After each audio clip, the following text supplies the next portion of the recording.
When I was about 16, I was babysitting for a family friend.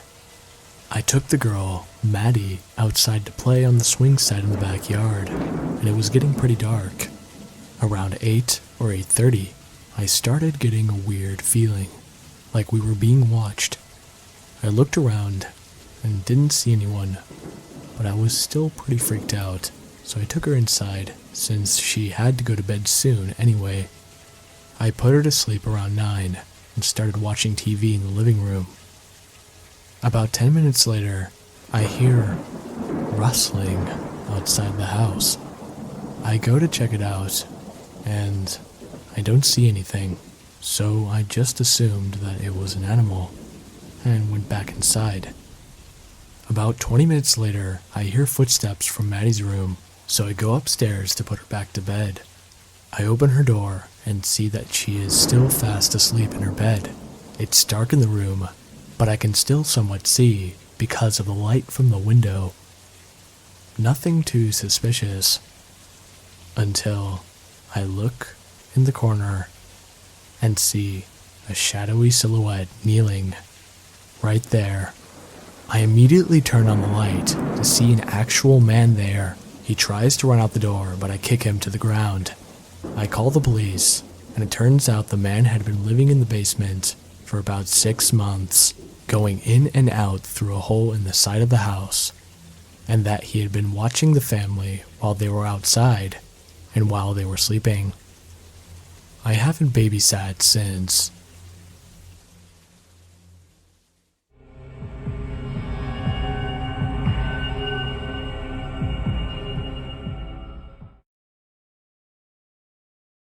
I really hate my new job. I got accepted 2 weeks ago. The first week was completely fine, but there was still something off. I don't know if it was only me, but I seemed to be very unlucky. On my first day of work, I dropped a cup of coffee over my hand. My coworkers just laughed. They weren't concerned about my injuries. They just laughed. The other days were becoming worse and worse. My PC wouldn't turn on anymore, which caused my boss to be mad at me. I accidentally stabbed myself cleaning a kitchen knife, and all other sorts of things where other people would probably be worried with what was going on. But my coworkers just didn't care. They were all laughing, all together. Today, everything seemed to be much more quiet. I accidentally dropped my lunchbox today, but no one said anything. And most importantly, no one laughed. But even when I had questions, they didn't answer. I kept working on my own, but after I was done with my emails, I usually work on. I went to my boss and asked him if there was anything I could do. No reply. He just sat there, motionless. They all really seemed to be in their work today. I continued looking for other things I could work on until it was finally 4 p.m., the end of my workday. It was starting to get real weird. I'm usually the last one to leave, but everyone was still here, working without having said a word for the whole day. I shake my head, pack my bags, and say goodbye to everyone.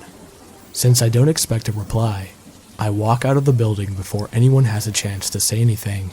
On my way home, I think to myself that maybe I did go a little too hard on them. I mean, who knew that cutting through people's vocal cords would make them go this quiet? I just hope they interact a bit more with me tomorrow. I mean, this is only the beginning.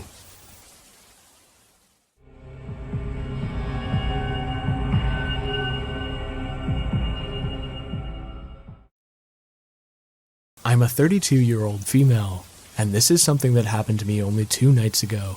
My husband Kevin and I were on the porch, smoking a cigarette. It was around 9 o'clock at night. We live far out in the woods, right off a stretch of highway that's between 2 interstate exits. We were looking up at the stars, enjoying the quiet atmosphere of the crickets, glad to have a temporary relief from all the usual traffic noise. Suddenly, I heard something in the distance, and shushed my husband, even though he hadn't said anything. Was that screaming? I heard it again, and yes, it was a woman screaming like nothing I had ever heard before. It sounded like she was getting murdered. In between blood-chilling screams, she was screaming out, "Help me, help me." I looked at my husband. We were both really freaked out. The more she screamed, the closer she was getting to the house. I could eventually see a figure running along the median of the highway, making their way closer to the part of the highway that was in front of our house. Our house is a good ways back from our driveway, but not far enough that you can't see anything. If we could see her, that meant that she could see us. We have no yard security lights, so we were in complete darkness. We could still see the highway perfectly fine due to the house across from us, who still had their Christmas lights up. I stood in the doorway of my house, pulling out my phone to call 911. She was still in the median of the road, screaming. If anyone else in the surrounding houses heard her, they pretended like they didn't. Kevin runs past me inside to get on his jacket and shoes. I tell him not to go out there, but he ignores me and gets dressed anyway. As soon as he's out of sight, I see a red car barrel up the road and pull over next to where the lady was at. With her in the median, there was still a stretch of highway between them. There was a man driving, and I couldn't see what he looked like. I could only hear his voice. He was yelling that he was going to kill her, and calling her a bitch. It looked like he was throwing stuff at her out the window. Maybe clothes? As soon as she sees him pull over, she starts running straight towards our yard. By that time, I was already on the phone with the police, but being that I live out in the woods, pretty far out of town I'll add, it was gonna take a bit for them to get there. I yell for my husband, and I tell my 9-year-old son to go into our room, where the baby is, and close the door. He heard the whole thing, and was pretty frightened. My husband runs out onto the porch, and into the yard towards her. He asks if she's okay, and she says that she'd gotten a ride home from this guy, and halfway down the road, he started acting really creepy. He refused to let her out where she told him to, and kept driving with her in the car. She looked behind her seat, pretending to look at a car behind them, and saw a roll of duct tape. Fearing for her life, she jumped out of the moving car and just started running down the road, screaming for help. Kevin starts to lead her towards the house, and by now is also on the phone calling the police, having gathered more information that I wasn't able to give them when I called. They told him to stay on the line with them until an officer showed up. He lets her in our house, and her face looks terrible, red and bleeding in a couple of spots. Road rash from when she jumped out. We locked our door, knob, deadbolt, and chain. We stood together near the window, waiting for the police to show up. Kevin giving updates and answering questions on the phone.